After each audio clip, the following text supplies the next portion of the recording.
The SNC-Lavalin corruption scandal has entirely consumed Justin Trudeau's government for the past 6 weeks.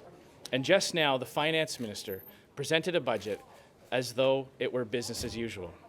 It is not business as usual. And we could not stand by while the Liberals pretended otherwise. Justin Trudeau tried to stop the criminal prosecution of a Liberal-friendly company by bullying his Attorney General, Jody Wilson-Raybould, into letting them off the hook. And when she wouldn't do it, he fired her. Since then, he has silenced her.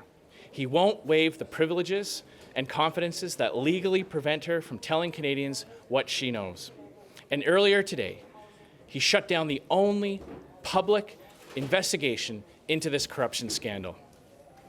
They say the cover-up is worse than the crime, but Justin Trudeau must have come to the opposite conclusion. No cover-up can be worse than what he did. In the aftermath of this corruption scandal, Mr. Trudeau has lost 2 of his top cabinet ministers to resignation. His best friend and senior advisor had to resign under a cloud of scandal, and the top civil servant, the clerk of the Privy Council, had to do the same thing. Today's budget is part of the continuing cover-up. This budget is not a serious fiscal plan for the country. It is a $41 billion corruption cover-up that Canadians will pay for if he's re-elected. His desperate attempts at a cover-up are themselves part of this corruption.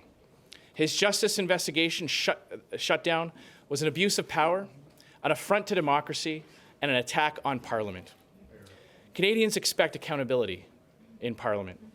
And for Justin Trudeau to shut down a committee investigating his corrupt practices and only hours later turn around and present a budget to Canadians as though everything was normal was something we could not sit in the House and stomach.